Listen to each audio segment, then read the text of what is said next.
ॐ अखण्डमण्डलाकारं व्याप्तयेन चराचरं तस्तपदं दर्शितं येन तस्मै श्रीगुरुवे नमः।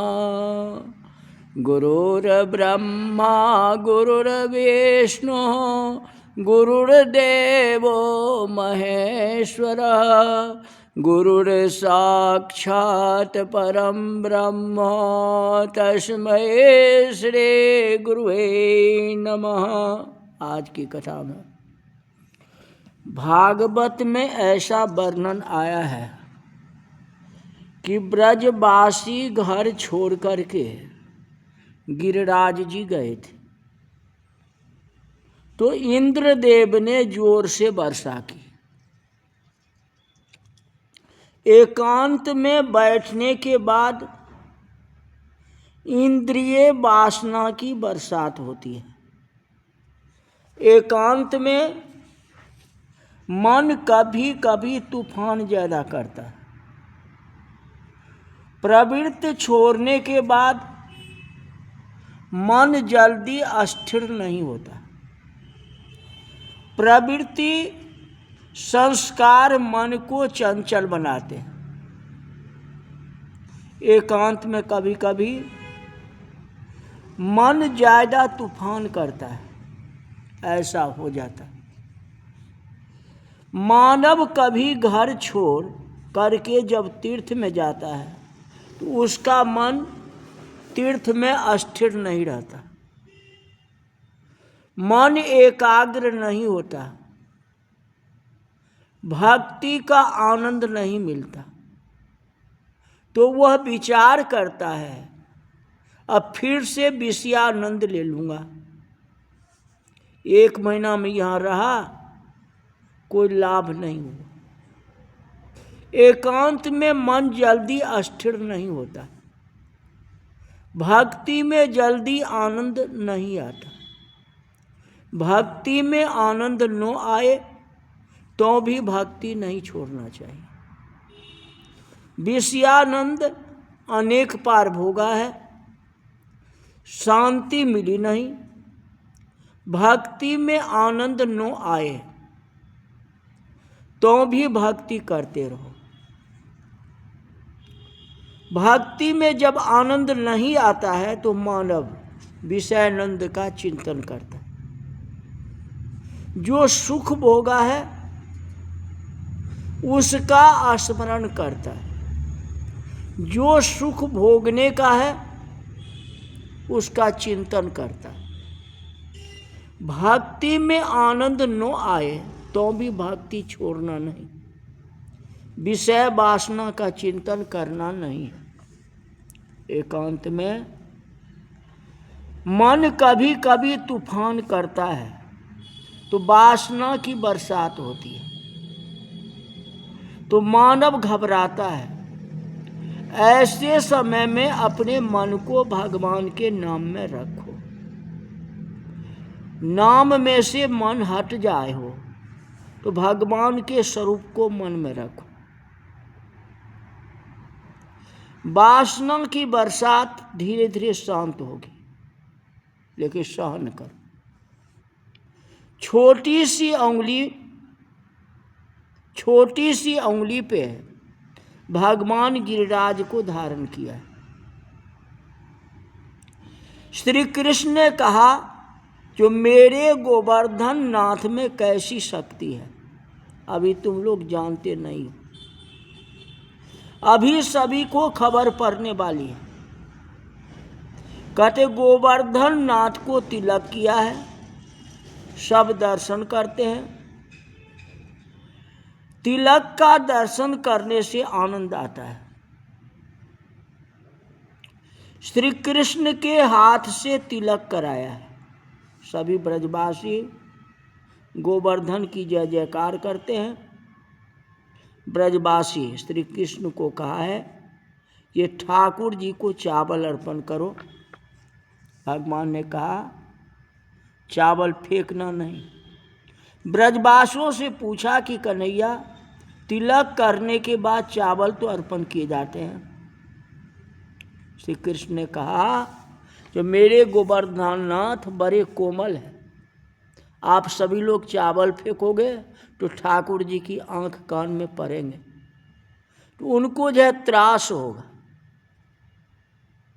मेरे ठाकुर जी बहुत कोमल हैं, दूसरे देवों को चावल भले ही अर्पण करो, मेरे भगवान को मोती अर्पण करो। श्री कृष्ण के गले में मोती की कंठी है, लाला ने तोड़ डाली, मित्रों को मोती दिए, मोती अर्पण करो। ग्वाल बाल बड़े गरीब थे, कभी ऐसे मोती देखे भी नहीं थे। एक बालक ने कहा कि कन्हैया मेरे घर में ऐसा एक भी मोती नहीं है, मैं माला करने के लिए भी ये मोती ले जाऊं। श्री कृष्ण ने कहा सेवा में मन बड़ा रखना चाहिए, हृदय विशाल है, जो प्रेम से सेवा होती है ये मोती अर्पण कर दो, घर में ले जाना नहीं है, घर ले जाने का नहीं है, ये अर्पण करने की वस्तु है। ऐसी मोती तुम अर्पण करोगे तो तुम्हारे घर में मोतियों की हंडी भर जाएगी, बहुत मोती तेरे घर में आ जाएंगे, पहले अर्पण तो करो। कहते कन्हैया मेरे घर में मोती की हांडी भरी हुई रहेगी, ऐसा है तो मैं ये मोती अर्पण कर देता हूं। कहते जीव को जब विश्वास होता है कि मुझको ज्यादा मिलेगा तभी थोड़ा भगवान को अर्पण करता है। मोती अर्पण किए हैं, सभी को आनंद हुआ है। प्रभु के सन्मुख सुंदर सामग्री रखी है, तुलसी जी को अर्पण की है। श्री कृष्ण हाथ जोड़ के प्रार्थना करते हैं कि हे गोवर्धननाथ, आप तो जगत का भरण पोषण करने वाले हो, आप सभी को भोजन कराते हो, आपको कौन जीव अर्पण कर सकता है।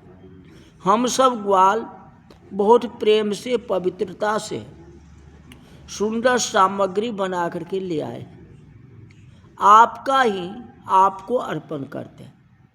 हे गोवर्धननाथ, सभी की भावना है कि आप प्रत्यक्ष प्रकट होकर के भोजन करें। श्री कृष्ण ने जब प्रार्थना की, उसी समय गिरिराज के शिखर में चतुर्भुज रूप से श्री गोवर्धननाथ प्रकट हुए। कहते मैं गोवर्धननाथ हूँ, तलहटी में सामग्री रखी है, एक एक टोकरी उठाते हैं, गोवर्धनाथ भोजन करते हैं।